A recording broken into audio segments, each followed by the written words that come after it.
The Caribbean sun blazed mercilessly on September 14, 1718, as Captain Thomas Headley stood on the quarterdeck of the Serpent's Dream, calculating death in minutes rather than hours. 22 years at sea, 12 as a pirate, and never had he faced such impossible mathematics. His ship listed 15 degrees to starboard, taking on water through 3 smashed planks below the waterline courtesy of HMS Scarborough's chain shot 2 hours earlier. The British frigate prowled just beyond the horizon, waiting for the wounded pirate vessel to slow enough for capture. Traditional wisdom demanded immediate beaching for repairs, but the nearest friendly harbour lay 8 days away in Nassau. The Serpent's Dream had perhaps 3 hours before the rising water reached her powder magazine. Below deck, Headley's crew of 187 men worked the pumps in shifts, their drinking songs growing quieter as exhaustion set in. Among them, his quartermaster James Whisper Collins had sailed with Henry Morgan himself, while the young powder monkey Timothy Brass had joined just 3 weeks earlier in Tortuga, drawn by promises of Spanish gold. The ship's carpenter, a freed slave named Solomon, whose West African grandfather had built fishing vessels that could dance on storm waves, studied the damage with knowing eyes. But here's what the records don't tell us: what conversation passed between Solomon and Captain Headley in those desperate moments. The official pirate logs, sparse as they were, note only that Solomon proposed an African method for saving the ship. 7 words entered maritime history. "We could heal her under sail, Captain." The physics seemed impossible. Deliberately tipping a damaged ship while maintaining forward motion, using wind pressure on the sails to hold her at an angle that would lift the damaged planks above the waterline. Ships healed naturally in strong winds. Every sailor knew that sensation of the deck, tilting beneath their feet.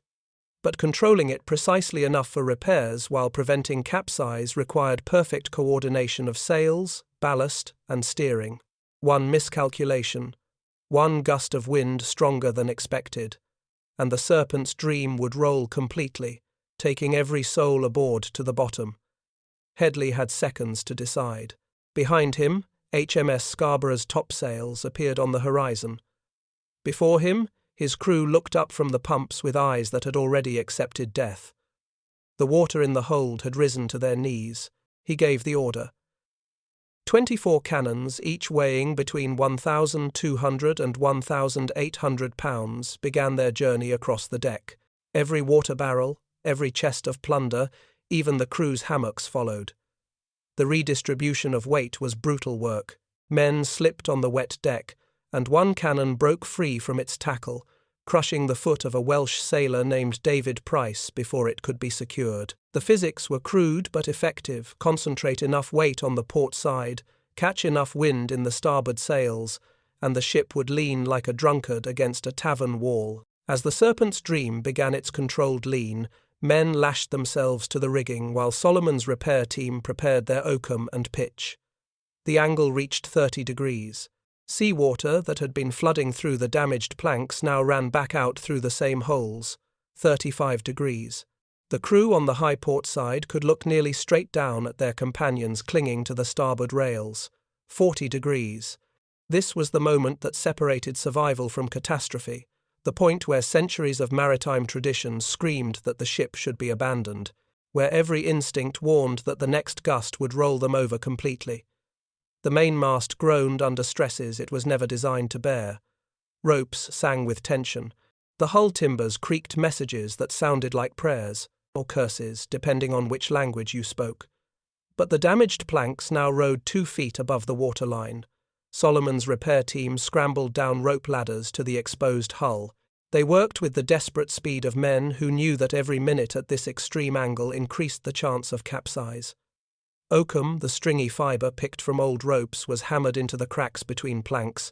Hot pitch from a brazier somehow kept burning on the tilted deck was poured over the oakum, sealing the wood. Replacement planks, already shaped and ready, were fitted into the worst breaches. 37 minutes, that's what the ship's log recorded. 37 minutes at an angle that should have killed them all. Then Headley ordered the weight shifted back, and the Serpent's Dream slowly returned to level. The pumps cleared the remaining water in less than an hour. By nightfall, they were making 8 knots toward Nassau, leaving HMS Scarborough's captain to explain to the Admiralty how a crippled pirate vessel had somehow repaired itself while under pursuit. But here's what the official records leave out: what happened to the men who witnessed this impossible feat. Young Timothy Brass would later serve on 4 different pirate vessels, each time teaching the healing technique to new crews. David Price, the Welsh sailor who lost 3 toes when the cannon crushed his foot, became a legendary instructor in Nassau, training others in the careful art of weight distribution. And James "Whisper" Collins? He kept a journal, now lost to history, that supposedly contained detailed diagrams and calculations. Treasure hunters have searched for it for 3 centuries, believing it might be hidden somewhere in the Caribbean alongside more traditional plunder. The mystery deepens when you examine Solomon's background. The historical record tells us only that he was a freed slave, a ship's carpenter. But that African method he mentioned, no similar technique appears in any known West African maritime tradition. Some historians suggest he invented it entirely in that moment of desperation, pure genius born from necessity. Others whisper about older knowledge, techniques used by civilizations that sailed oceans long before Europeans claimed to discover them. The question remains unanswered: was Thomas Headley's salvation a moment of individual brilliance, or the rediscovery of something ancient that had been waiting in Solomon's inherited memory? What we know for certain is this. On September 14, 1718, 187 men who should have drowned or hanged, instead, sailed into Nassau 6 days later with a story that would transform naval warfare, merchant shipping, and the very architecture of vessels for the next 3 centuries. They gathered in taverns, drawing diagrams in spilled rum, arguing about angles and wind speeds and the precise moment when physics becomes magic. The technique would spread like fire through dry timber. Within months, other pirates would attempt what Headley had achieved. Some would succeed spectacularly, others would die screaming as their ships rolled completely, spilling crews into waters where sharks gathered at the scent of blood. But that September afternoon, as the sun set over the Caribbean and the Serpent's Dream cut through darkening waters toward Nassau, Thomas Headley stood at the stern and watched HMS Scarborough's sails disappear over the horizon. Did he understand what he had started? Did he know that his desperate gamble would echo through centuries, that naval architects in the 21st century would still reference principles he established in those 37 minutes of controlled chaos? The records don't tell us what Headley was thinking. They never do. At the moments when history pivots on a single decision, we have only the bare facts: a damaged ship, a brilliant carpenter, and a captain willing to risk everything on an idea that shouldn't have worked. But it did work. And that changed everything. News of Headley's miracle reached Port Royal in Jamaica within 6 days, carried by a Portuguese merchant who'd witnessed the Serpent's Dream sailing past at an impossible angle, her crew swarming like ants on her exposed hull. The merchant's name was João Rodrigues, and his testimony before the Port Royal harbourmaster survives in colonial archives, 3 pages of increasingly frantic handwriting, describing what he swore he'd seen. The vessel sailed as if God himself had reached down to hold her tilted, he wrote, and men walked upon her side as spiders upon a wall. In Blackbeard's favourite tavern in Nassau, the Brass Monkey, sailors argued violently about whether such a thing was possible. Edward Teach himself, the legendary Blackbeard, listened from his corner table as men drew diagrams in spilled rum, demonstrating weight distributions and wind angles. Contemporary accounts describe Teach as sceptical. Initially, he'd seen too many sailors' tall tales dissolve under scrutiny. But Timothy Brass was there that night, the young powder monkey who'd witnessed the original miracle, and his testimony carried the weight of truth. He drew the weight distribution on the tavern table, showed the sail configurations, explained the timing. Within 3 months, Teach would attempt the manoeuvre off Charleston, succeeding so spectacularly that colonial witnesses believed he commanded supernatural powers. His success inspired 23 documented attempts. In 1719 alone, 15 succeeded. 8 resulted in catastrophic capsizing with combined losses of over 400 souls. The mathematics were unforgiving. Too much weight on the low side and the ship would roll past the point of recovery. Too little and the damaged hull wouldn't clear the waterline. Wind speed had to fall within a narrow range. Too weak, and the ship wouldn't heal enough. Too strong and control became impossible. Charles Vane's disaster off Windward Passage in March 1719 became a cautionary tale sung in every Caribbean port. Attempting to heal his sloop Ranger during a squall, Vane miscalculated the wind force. The ship rolled past 60 degrees, spilling 63 men into shark-infested waters. Only 28 survived, pulled aboard by Calico Jack Rackham's passing vessel. The survivors' testimonies, recorded in Nassau, describe those minutes in the water, the screams, the fins cutting through waves, the desperate scramble to reach Rackham's rescue boats. One survivor, a Scottish sailor named Duncan MacLeod, never sailed again.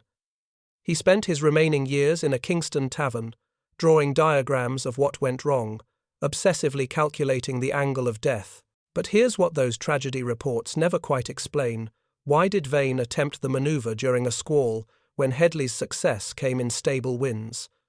Some historians suggest desperation, others incompetence. But there's a third possibility whispered in maritime circles: sabotage. Vane had recently quarrelled with his quartermaster over division of plunder. 3 of the men who drowned were witnesses to that dispute. Convenient, perhaps, or perhaps merely the random cruelty of the sea, which has always been indifferent to human conspiracies. Yet, for every tragedy, 2 successes emerged. Anne Bonny, one of history's few documented female pirate captains, modified the technique by using her ship's boats as outriggers, creating additional stability during the vulnerable healing process. Her innovation appears in a letter she wrote to an unknown correspondent in 1720, discovered in Jamaican archives in 1967. "The small boats," she wrote, "may be lashed to the high side and filled with stones or water, creating a balance point that allows for greater angles without the fear of complete rolling." Her modification saved 12 hours off standard repair time, enabling her to strike 3 Spanish gold ships in a single week when they assumed she was careened for repairs. The technique evolved rapidly through trial and deadly error. Pirates discovered optimal wind speeds between 12 and 18 knots through experiments that sometimes cost lives but always produced data. They developed specialized equipment, including healing boards, that could be deployed quickly to cover exposed hull sections, essentially creating temporary patches that could be installed while the ship remained at extreme angles. These boards, made from lightweight pine but reinforced with iron bands, could be hammered into place in minutes rather than the hours required for traditional repairs. The Republic of Pirates in Nassau established an informal school where experienced practitioners taught the maneuver using captured sloops in the harbour. The instructor, a former Dutch naval officer named Henrik van der Berg, had attempted the technique 14 times successfully and created the first written manual. Van der Berg's story itself raises questions: why would a Dutch naval officer turn pirate? Official records show him listed as deserted from the Dutch West India Company in 1717, but his service record before that disappearance has been mysteriously expunged from Amsterdam archives. What did he know? What did he do? The manual he created, written in a mixture of Dutch and English with technical diagrams that showed remarkable sophistication, existed in only 3 copies. All 3 were supposedly destroyed when British forces burned Nassau in 1720, though rumours persist that 1 copy survived, hidden somewhere in the Caribbean or perhaps smuggled back to Amsterdam. The training in Nassau was brutal but effective. Student crews practiced on vessels deliberately damaged holes bored through the hull, then plugged temporarily. They learned to read wind patterns, to calculate weight distributions in their heads, to sense the exact moment when a ship approached the point of no return. The mortality rate among students was approximately 15% high enough to deter the faint-hearted, low enough to keep the school operational. Those who survived became the elite of the pirate world, able to command premium shares of plunder and choice positions on the most successful vessels. Pirates began modifying their vessels specifically for healing capability. Ships known for successful healing commanded premium prices in pirate markets. The Delilah sold for 8,000 pieces of 8 in 1720, simply because she'd successfully healed 17 times without failure. These modifications included reinforced chain plates welded directly to the hull, flexible rigging systems that could accommodate extreme angles without snapping, and carefully designed ballast systems that could be shifted rapidly using a system of internal rails and rollers. The engineering was crude by modern standards, but remarkably effective for men who worked primarily by intuition and experience rather than formal calculation. Ship designers who could create healing-capable vessels became wealthy men. One such designer, a freed slave from Barbados named Samuel Fortune, charged 200 pieces of 8 per consultation and had a waiting list of clients stretching 6 months ahead. Fortune's designs incorporated principles he claimed came from his grandfather, who had been a master boat builder in West Africa before his enslavement. Whether these principles truly had African origins or whether Fortune invented them remains unclear. He left no written records, and his knowledge died with him when he was killed in a tavern fight in 1722. The man who killed him, a drunken Spanish sailor, was hanged by Nassau authorities, but Fortune's secrets were lost forever. But here's what the historical record doesn't adequately explain. How did this knowledge spread so quickly and so accurately across a population of largely illiterate sailors scattered across thousands of miles of ocean? Yes, there were tavern meetings and the Nassau School, but the precision required for successful healing suggests something more organized than casual conversation. Some maritime historians have proposed the existence of a pirate knowledge network, a deliberate system for preserving and transmitting technical information. If such a network existed, no direct evidence survives, but the speed and accuracy of the technique's spread suggests something more than random chance. By 1721, the healing technique had become standard practice among Caribbean pirates, with success rates approaching 80% for crews trained in Nassau or by Nassau graduates. The remaining 20% of attempts still ended in capsizing and death, but those odds were considered acceptable in a profession where life expectancy averaged only 3 years. The technique had transformed piracy from a hit-and-run affair into something approaching sustained naval warfare. Pirates could now remain operational for months without touching port, repairing battle damage at sea, and continuing their depredations without the vulnerable periods that had previously allowed naval forces to corner and destroy them. The implications rippled outward through the Caribbean economy like waves from a stone thrown into still water. Spanish treasure fleets, once merely inconvenienced by pirates, now faced an enemy that could sustain operations indefinitely. Insurance rates for Caribbean shipping increased 40% between 1718 and 1722. Colonial governors from Cuba to Carolina bombarded their home governments with increasingly desperate pleas for naval reinforcement. The British Admiralty, reading these reports in London, faced an uncomfortable truth. Outlaws and criminals had invented something that gave them strategic advantage over professional naval forces. That truth was about to force empires to learn from those they hunted. Lieutenant James Morrison of HMS Andromeda first witnessed the healing technique on July 9, 1720, when the pirate brigantine Revenge escaped certain capture by performing repairs while maintaining pursuit speed. Morrison stood on the quarterdeck of his frigate, telescope pressed to his eye, watching something that shouldn't exist. The Revenge had taken multiple hits below the waterline. Morrison's own gun crews had placed those shots with precision. The pirate vessel should have been sinking or at minimum fleeing toward shore for emergency beaching.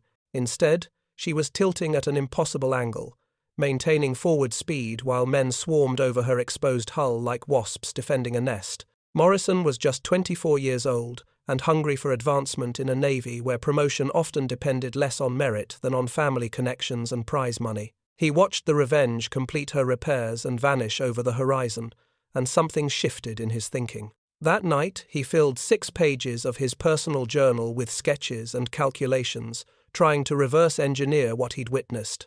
The journal survived. It's now held in the National Maritime Museum in Greenwich, and those pages reveal a mind wrestling with the implications. If pirates can do this, Morrison wrote, why can we not? Are we so bound by tradition that we surrender advantage to outlaws? He spent the next 6 months secretly practicing with a captured pirate sloop in Gibraltar Harbour. The experiments were unauthorized. conducted during his shore leave using a prize vessel that technically belonged to the Admiralty but sat unused in the harbour. Morrison recruited a small crew of trusted sailors, men who shared his frustration with traditional naval procedures.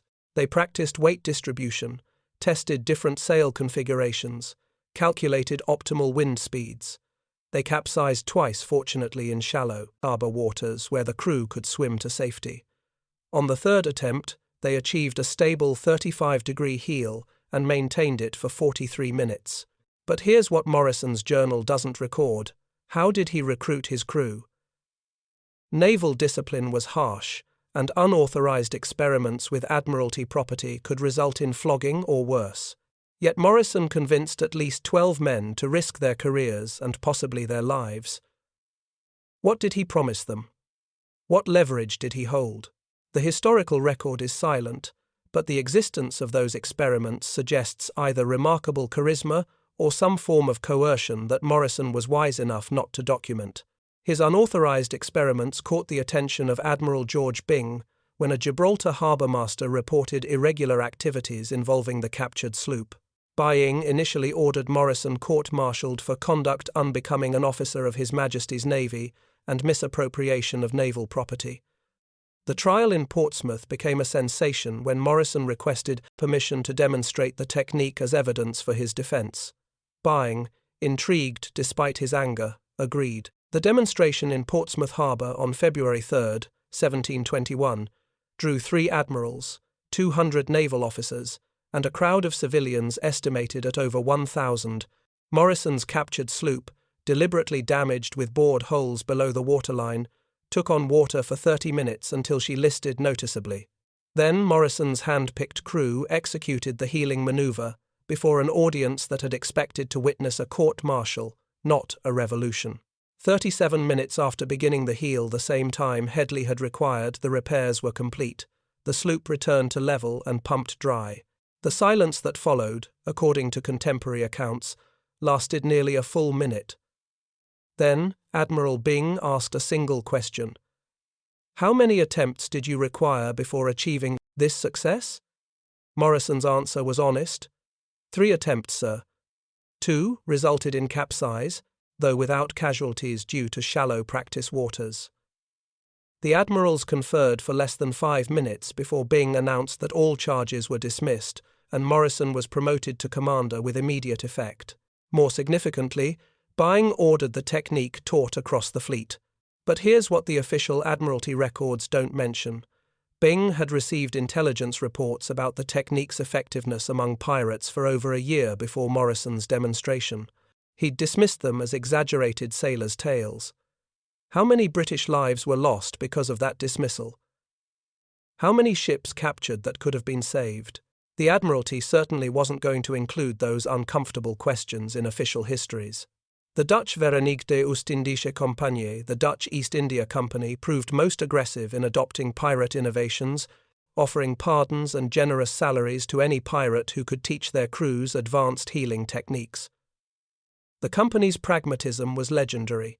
They cared about profit, not propriety. Between 1721 and 1723, the VOC recruited at least 15 former pirates as technical advisors.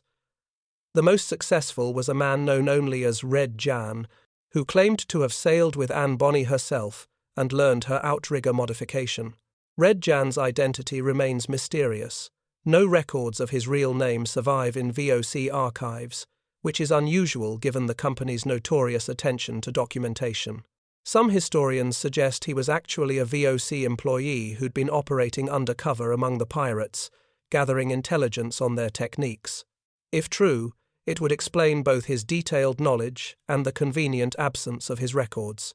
By 1722, Dutch merchantmen operating in the Spice Islands saved approximately 45,000 guilders monthly through reduced port time. That figure comes from VOC ledgers, which tracked savings with the obsessive precision of men who understood that every guilder counted. Ships that had previously required 2 to 3 weeks in port for hull repairs now needed only days. The competitive advantage was enormous. Dutch vessels could complete more voyages per year, react faster to market conditions, and undercut competitors who still relied on traditional repair methods. The Spanish, clinging to traditional methods, watched their treasure fleets suffer increasing losses. King Philip V issued a royal decree in 1722, condemning healing as ungodly pirate trickery, unbecoming vessels flying the Spanish flag. The decree invoked religious authority, suggesting that the technique somehow violated divine natural law. But here's what Spanish archives reveal when examined closely. Philip's naval advisors had recommended adopting the technique. The decree overruling them came after consultation with the Spanish Inquisition, which had apparently received reports that some of the technique's originators were former slaves or practitioners of African religions. The fusion of maritime technology and religious politics cost Spain an estimated 12 million pieces of 8 in lost ships and cargo between 1720 and 1725. The British Admiralty's official adoption came through tragedy and triumph. When HMS Ruby ran aground on a reef near Bermuda in 1723, her captain, William Davies, faced the classic choice: abandon ship or attempt repairs that would leave them vulnerable for weeks. Davies had served under Morrison and had witnessed the Portsmouth demonstration. He chose a third option. Using the healing technique, Davies not only freed the vessel from the reef, but repaired the hull damage simultaneously. His official report reached First Lord of the Admiralty George Byng. Yes, the same admiral who'd presided over Morrison's court-martial, accompanied by testimonials from every surviving officer aboard the Ruby. Byng's response was immediate and comprehensive.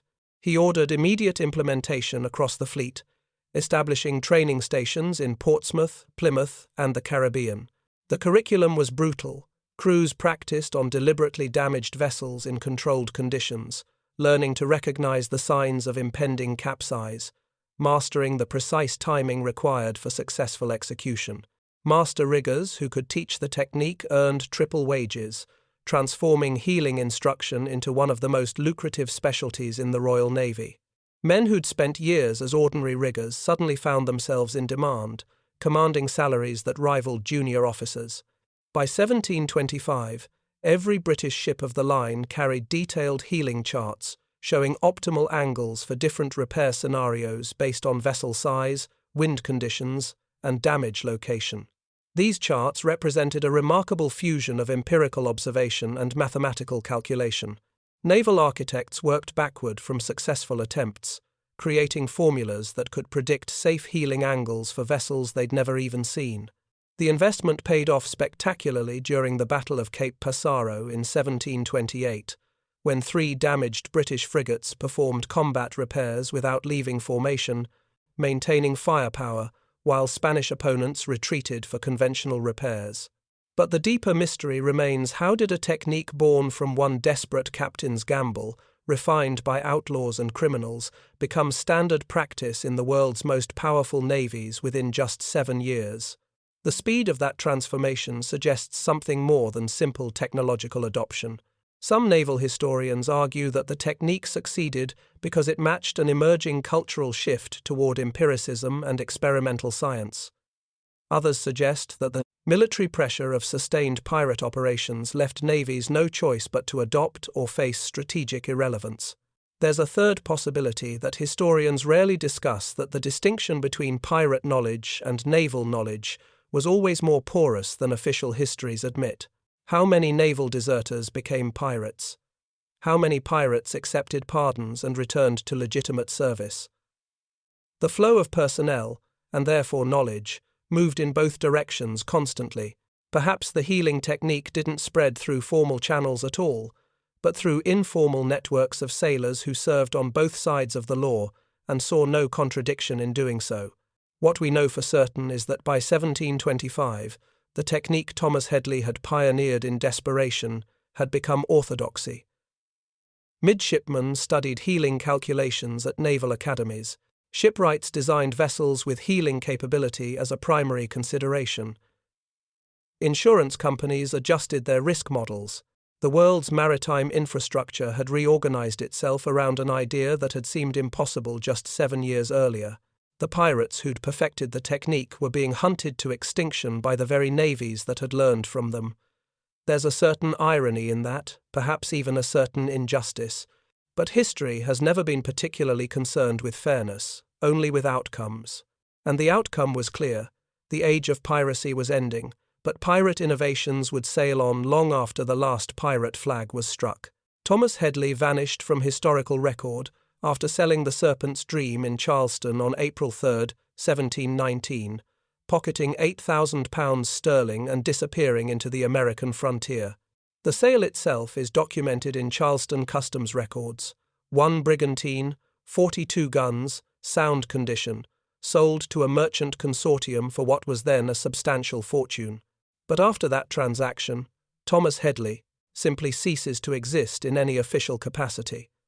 No death record, no property deed, no marriage license, no legal proceedings. For a man who'd spent 12 years as one of the Caribbean's most successful pirates, such a complete disappearance seems almost supernatural. Some claimed he bought a plantation in Virginia under an assumed name. A land deed from 1721 records the purchase of 200 acres near Richmond by a Thomas Henderson, described as a former merchant captain. The timing works, the location makes sense, and the amount paid £7,800 matches almost exactly what Headley would have had after selling his ship and settling debts.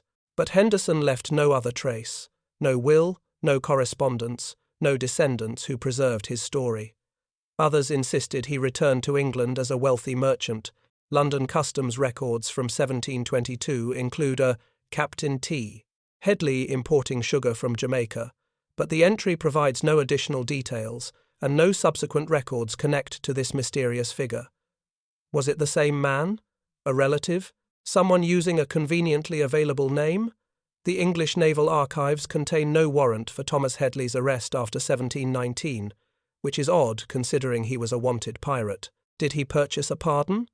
If so, no record of the transaction survives, though such arrangements were often kept deliberately vague to avoid political embarrassment. But here's the most intriguing possibility, one that surfaces in whispered conversations among maritime historians after the formal conferences end that Thomas Headley never left the sea at all. A pirate captain named Old Tom operated in the Indian Ocean between 1720 and 1728, known for impossible ship handling and repairs performed at sea. Could it have been Headley, simply relocating his operations to waters where his face wasn't known? The timing works, the skills match, but Old Tom is an exceedingly common nickname among sailors.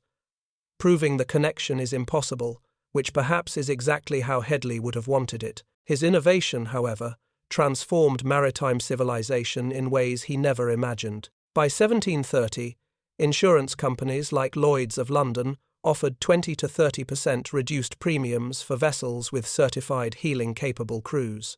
The economic logic was inescapable. Ships that could repair at sea spent less time vulnerable in port, completed more voyages per year, and had higher survival rates during storms or combat. Lloyd's actuaries, those cold calculators of risk and profit, had crunched the numbers and found them favorable. The economic impact rippled through global trade as ships spent 70% more time at sea, accelerating everything from sugar imports to slave trafficking to tea distribution. That last acceleration deserves uncomfortable acknowledgement.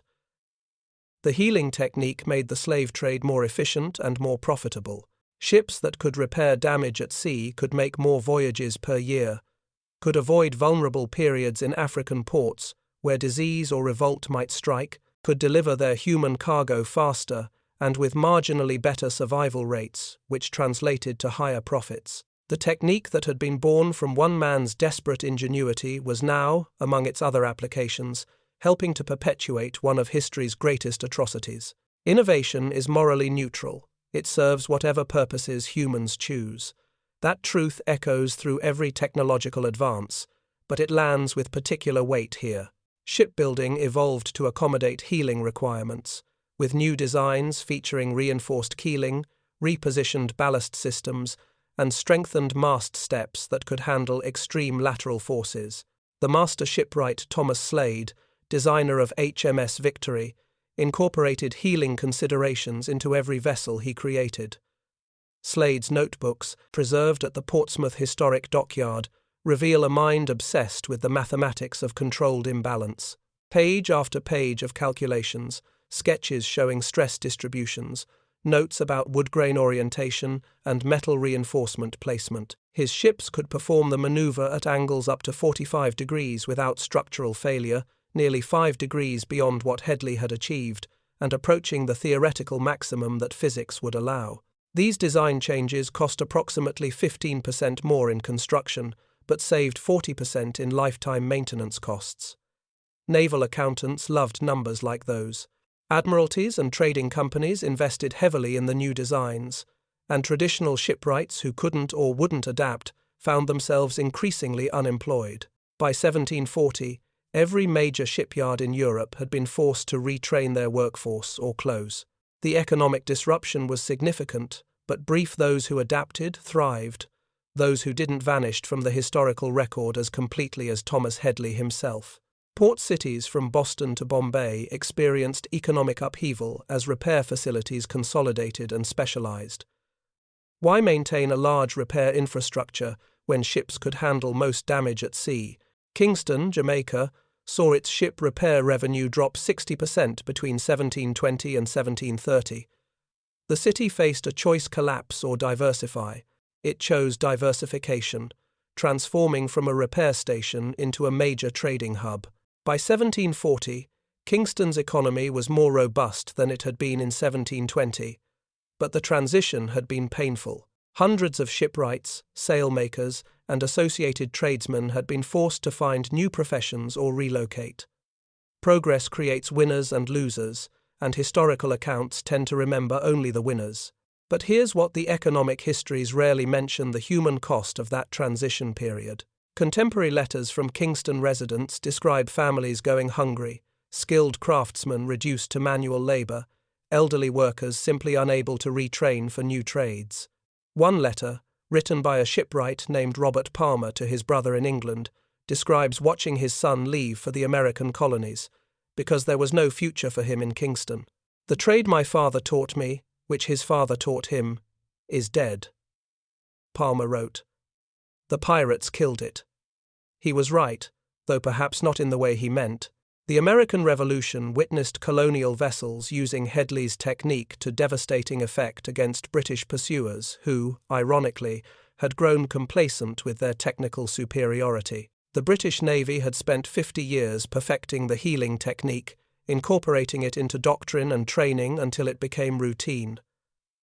But routine breeds complacency. Colonial crews, desperate and innovative in the same way Hedley had been, pushed the technique beyond established limits. John Paul Jones famously healed the Bonhomme Richard during his legendary battle with HMS Serapis on September 23, 1779, performing emergency repairs while maintaining combat maneuvers. His after-action report describes the moment with characteristic understatement: "Finding our hull compromised below the waterline, we effected necessary repairs through established procedures while continuing engagement." The technique proved crucial during the War of 1812, when American privateers used rapid self-repair capabilities to extend their operational range far beyond British expectations. British naval planners had calculated American operational ranges based on traditional repair timelines. Those calculations proved catastrophically wrong. American privateers struck shipping in waters the British had considered safe, disappeared before response forces could arrive, repaired battle damage at sea, and struck again. The economic impact on British merchant shipping was severe enough that it became a factor in peace negotiations. Through the 19th century, the technique evolved alongside ship design. Steam power changed. The mathematics engines could provide precise control, impossible with sail alone. Iron hulls could be reinforced beyond anything possible with wood. But the fundamental principle remained: controlled, list, expose damage, repair, return to level. Naval architects in the 1850s developed mechanical systems for shifting ballast water, allowing ships to heal at the turn of a valve rather than through manual labor. What had taken Hedley's crew hours of back-breaking work now required minutes and minimal manpower. During World War II, damage control procedures developed by the United States Navy traced direct lineage to principles established by Caribbean pirates. The connection is explicit in naval training manuals, from the period diagrams showing controlled listing for damage exposure, procedures for counter-flooding to maintain stability, techniques for rapid temporary repairs. The USS Yorktown's crew used controlled listing, essentially mechanized healing, to correct battle damage during the Battle of Midway on June 4 through 7, 1942. The carrier had taken bomb damage that flooded multiple compartments and created a severe list. Damage control teams deliberately flooded compartments on the opposite side, creating a controlled counter-list that brought the ship level and allowed aircraft operations to resume. The Yorktown continued fighting for 2 more days before being sunk by a Japanese submarine. But those 2 days mattered. The aircraft she launched helped turn the tide of the Pacific War. Today, every major Navy's damage control manual includes procedures that Thomas Headley would recognize, though few sailors know they're practicing a technique born from one pirate's desperate gamble on a September day 3 centuries ago. The U.S. Navy's Damage Control Handbook includes sections on controlled listing for damage access and emergency list correction procedures. The terminology has changed, the technology has evolved beyond anything Headley could imagine, but the underlying physics remain identical. Shift weight to create angle, expose damage below waterline, repair, redistribute weight, return to level. But here's what remains mysterious. What happened to the other innovations that pirates must have developed? The healing technique succeeded because it was visible, dramatic, and immediately useful to legitimate navies. But pirate crews operated for months or years without port facilities, which surely required other innovations in navigation, provisioning, medical care, and ship maintenance. Where are those techniques? Why don't they appear in the historical record? Some historians argue they do appear, but we've stopped recognizing them as pirate innovations. Techniques attributed to naval innovation or merchant marine ingenuity may have originated with pirates whose names were deliberately erased from official histories. After all, what navy wanted to admit they'd learned their seamanship from criminals? The absence of evidence isn't necessarily evidence of absence. It might simply be evidence of successful historical revision. 3 centuries after Thomas Headley's desperate gamble, cargo ships crossing the Caribbean still carry equipment for emergency healing. Naval architects still calculate healing stability in their designs. Maritime academies still teach the technique, though now it's presented through mathematical formulas and computer simulations, rather than rum-stained diagrams drawn on tavern tables. The physics remain unchanged, as fundamental as gravity or the wind. And somewhere, perhaps in the American frontier or in an unmarked grave in London or at the bottom of the Indian Ocean, Thomas Headley rests, unaware that his moment of desperation on September 14th, 1718, would echo through 3 centuries of maritime history. The sea keeps its secrets, but sometimes those secrets change the world anyway. The pirates are gone, hunted to extinction 2 centuries ago. But every time a ship's crew shifts ballast to expose damaged hull plates, every time a naval damage control team practices controlled listing, every time an engineer designs a vessel's stability, margins with healing in mind, Thomas Headley's ghost sails on, teaching lessons in adaptation, innovation, and survival. History remembers empires and admirals, kings and conquerors. But sometimes the most profound changes come from desperate men making impossible choices in impossible circumstances, creating solutions that transform not just their own moment, but every moment that follows. That's the real legacy written in Wind and Wave, not that a pirate invented a technique, but that the technique itself proved more powerful than any empire, outlasting the men who perfected it and the navies that adopted it, becoming simply the way things are done, so fundamental that its origins are forgotten, until someone starts digging through old records, asking uncomfortable questions about where ideas come from and whose names were erased from history. Then the shadows part slightly, and we catch glimpses of men like Thomas Headley, Solomon the Carpenter, Henrik van der Berg, and countless others whose names are lost but whose ideas shaped the world we inherited. The sea remembers, even when we forget.